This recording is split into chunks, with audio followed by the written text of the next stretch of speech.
இப்ப இந்த இரண்டு சக்கர வாகனத்துல வந்து உணரிகள் சொன்னீங்க, பாதுகாப்பு அம்சத்துல முக்கியமானது ஒரு 7 வகையான உணரிகள், சென்சார்ஸ், அதை பத்தி சொல்லுங்களேன். ஸோ இதுல சென்சார்னு பாத்தீங்கன்னா ஃபர்ஸ்ட் சென்சார் வந்து ஏபிஎஸ் சென்சார். ஸோ இது வந்து பிரேக்கிங்காக உங்களுக்கு சீரான பிரேக்கிங் கொடுக்கறதுக்காக இந்த சென்சார் வந்து பயன்படுது. ரெண்டாவது சென்சார் பாத்தீங்க அப்படின்னா வந்து ஃபியூல் இக்னிஷன் சென்சார். இந்த வகை பைக் வந்து ஃபியூல் இக்னிஷன்ல வந்து போறதுனால அந்த ஃபியூல் இக்னிஷன்ல ப்ராப்ளம் இருக்கும்போது உங்களுக்கு வந்து அந்த சென்சார் வந்து பயன்படுது. ஸோ மூணாவது வந்து temperature sensor. So heat radiation வந்து ஒரு 600 டிகிரி வந்து போகுது அப்படிங்கும்போது ஸோ ஓவர் ஹீட் ஆகுது அப்படிங்கிறத வந்து உங்களுக்கு இண்டிகேட் ஆகும். அப்போ வந்து இந்த வெஹிக்கிள் வந்து ரிக்வயர்டு கூல். ஸோ நீங்கள் வந்து இன்ஜினை ஆஃப் பண்ணி கொஞ்சம் கூல் பண்ணுங்க அப்படிங்கிறத உங்களுக்கு வந்து இண்டிகேட் ஆகும். தென் வந்து கிராங்க் ஆங்கிள் சென்சார்னு சொல்லுவோம்.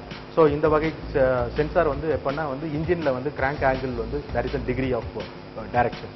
அதில் வந்து எதனா வந்து மாற்றங்கள் இருந்தது அப்படின்னா இந்த வகை சென்சார் வந்து உணர்த்தும். ஸோ முக்கியமான ஒரு சென்சார் பார்த்தீங்கன்னா ரோல் ஓவர் சென்சார். ஸோ இந்த ரோல் ஓவர் சென்சார் வந்து ஸ்போர்ட்டி பைக்கில் வந்து ரொம்ப ஒரு முக்கியமான அம்சம்னு சொல்லலாம், சேஃப்டி அம்சம்னே சொல்லலாம். ஸோ பைக்கு போகிறோம், நம்ம வந்து திரும்புகிறோம். ஸோ ஒரு 45 டிகிரிக்கு கீழே நம்ம வந்து திரும்புது அப்படின்னா ஸோ 45 டிகிரி வரைக்கும் ஆவரேஜ்.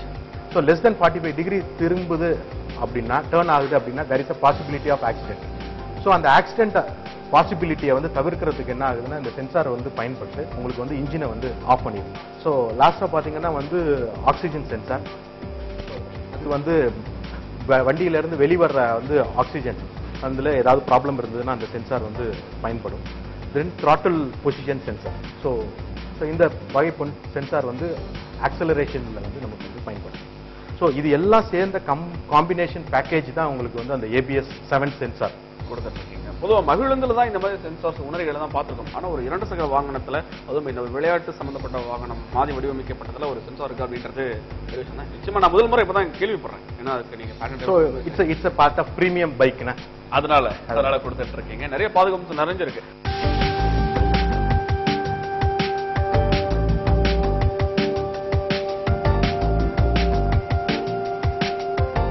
இப்ப இந்த பஜாஜ் பல்சர் RS 200cc இதை பத்தி தான் பார்த்துட்டு இருக்கோம். இப்ப இதோட எடை மற்றும் நீளம் இதை பத்தி சொல்லுங்களேன். ஸோ இதோட எடை பார்த்தீங்க அப்படின்னா வந்து கெர்ப் வெயிட் வந்து 165 கிலோ அண்ட் நீளம் 1999 mm நீளம். ஸோ பைக் வந்து உங்களுக்கு வந்து எட்டிலேருந்து பார்க்கும்போது ஒரு பெரிய பைக்கான வந்து லுக் வந்து கொடுக்குது. நான் லுக் மட்டும் இல்லை, இதோடைய வந்து வீல் பேஸ் பார்த்தீங்க அப்படின்னா ஒரு லாங்கஸ்ட் வீல் பேஸ் கொடுக்குது. ஸோ கிட்டத்தட்ட வந்து 1355 mm wheel base which is இந்த கிளாஸ்ல வந்து ஒரு லாங்கஸ்ட் வீல் பேஸ். அது வந்து உங்களுக்கு ஸ்டெபிலிட்டி கொடுக்குது. அது மட்டும் இல்லை, இதோட கிரவுண்ட் கிளியரன்ஸ் பார்த்தீங்கன்னா வந்து 157 mm இருக்கு.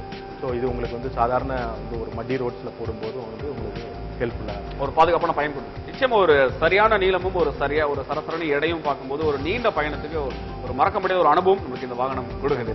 சரி, நம்ம இந்த பஜாஜ் பல்சர் RS 200cc பத்தி சதீஷ் நிறைய விஷயம் சொன்னீங்க.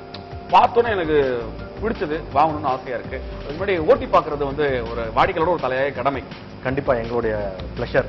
கண்டிப்பா ஒரு டெஸ்ட் ரைடு உங்களோட பிளஷர். அதுவும் இந்த பல்சர் வண்டியை நான் ஓட்டி பார்க்கணும். நிச்சயமா சதீஷ் கூட சேர்ந்து நிறைய விஷயங்கள் பார்த்தாச்சு. அதுவும் முதல் முறையா பல யூனிக்கான விஷயங்கள் நிறைய சொல்லியிருக்காரு. இந்த வாகனம் ஏன் வாங்கணும் அப்படின்றதுக்கான நிறைய காரணங்கள் இருக்கு. அதெல்லாம் நிச்சயமா சொல்றேன். அதுக்கு முக இந்த வாகனத்தை நான் ஓட்டி பார்க்கணும். தயாரா இருக்கீங்களா? என் கூட பயணம் செய்யறதுக்கு ரொம்ப வேகமா போறோம். வேகமா என் கூட வந்துட்டே இருங்க. தேங்க்யூ. போய் பார்க்கலாமா? Happy riding. வாங்க.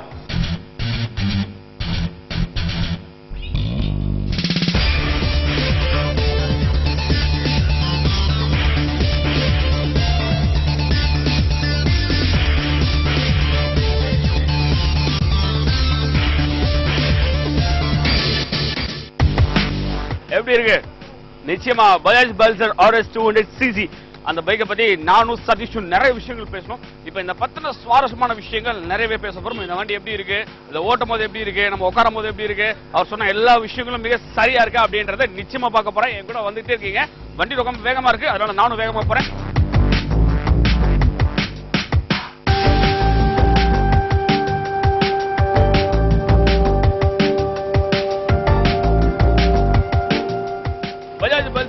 RS 200cc அந்த பைக்கை நான் ஓட்டிக்கிட்டு இருக்கேன். ஒரு மகிழ்ந்து ஓட்டும் போது நம்மளுக்கு உங்களுக்கு அதோட இழுவை திறன் வந்து எப்படி இருக்குமோ அதை விட அதிகமான ஒரு புத்துணர்ச்சியான ஒரு விஷயமா இருந்துட்டு இருக்கு. நிச்சயமா இதோட இழுவை திறன், இதோட கையாள திறன் நான் சொல்லிட்டு ஆகணுங்க.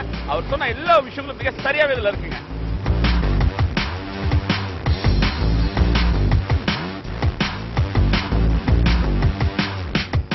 நிச்சயமா இந்த வண்டியை பொறுத்தவரை இன்னொரு விஷயம் நான் சொல்லி ஆகணுங்க. இதோட ஹேண்டில் போர் அப்படின்னு சொன்னாரு. ஹேண்டில் போரை பொறுத்தவரையும் இது வந்து எல்லாமே தனித்தனியா இருக்குன்னு சொன்னாரு. அதுக்கு முக்கிய காரணம் வந்து இந்த மாதிரி மேடு பள்ளங்கள் இருக்கும்போது எல்லாமே சரியா இருக்கும். அதே மாதிரி இந்த மாதிரி எலும்புகள்ல வலி இருக்காதுன்னு சொன்னாரு. அது நிச்சயமா என்னால உணர முடியுது. ஏன்னா இந்த ஹேண்டில் போர் வந்து நம்ம ஓட்டுறதுக்கு ரொம்பவே ஒரு மிருதுவான ஒரு மென்மையான ஒரு பயணத்தை கொடுத்துட்டு இருக்கு.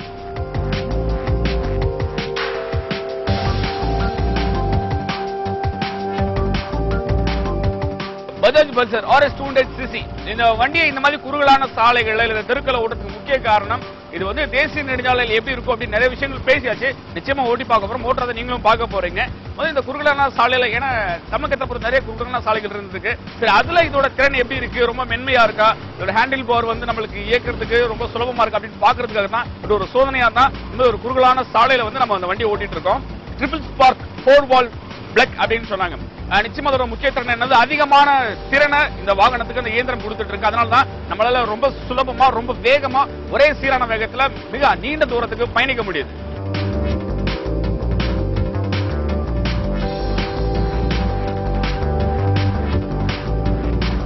நிச்சயமா இன்னொரு விஷயம் சொல்லி ஆகணும். இந்த வண்டியோட சாக் அப்சர் அது சென்டர்ல வந்து மோனோ சாக் அப்சர் அப்படின்னு சொன்னாங்க. அதே மாதிரி முன்புறமும் சரி பின்புறமும் சரி இதோட பிரேக்கிங் சிஸ்டம், இதோட சாக் அப்சர் எல்லாமே ஒரு மென்மையான ஒரு பயணத்தை கொடுத்துட்டு இருக்கு. நிச்சயமா ஓட்டுறதா 2 சக்கர வாகனம், ஆனா பயணிக்கும் போது ஓட்டும் போதும் சரி ஒரு மகிழ்ந்த ஓட்டுற மாதிரி ஒரு சுகமான ஒரு இனிமையான ஒரு அனுபவமா இருக்கு. நிச்சயமும் நீங்க இந்த வண்டியை ஓட்டி பாத்தீங்க அப்படின்னா உங்களுக்கு பிடிக்கும்.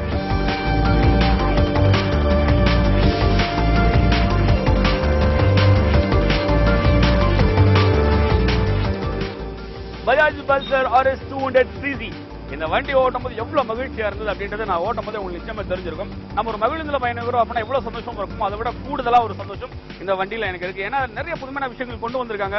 அதுவும் ஒரு விளையாட்டு சார்ந்த ஒரு வாகனம், அது வடிவமைக்கப்பட்ட ஒரு வாகனத்தை நம்ம ஓட்டும் போது எவ்வளவு மகிழ்ச்சியா இருக்கும். அதுவும் முக்கியமா அந்த பாதுகாப்பு அம்சங்களும் சரி, இதுல பயன்படுத்தப்பட்ட அந்த ஹேண்டில் போரும் சரி, அந்த 7 வகையான உணர்வுகள் சொன்னாங்க. சென்சார், நம்ம எந்த தப்பு பண்ணாலும் உடனே இந்த வாகனம் நமக்கு காட்டி கொடுத்துரும். இன்னும் பல புதுமையான விஷயங்களை கொண்டு வந்திருக்காங்க. நிச்சயமா இந்த வாகனம் ஒரு இளைஞர்களுக்கு தேவையான ஒரு வாகனமா இருக்கும். சரி, இந்த வாகனம் உங்களுக்கு பிடிச்சது அப்படின்னா நிச்சயமா ஓட்டி பாருங்க.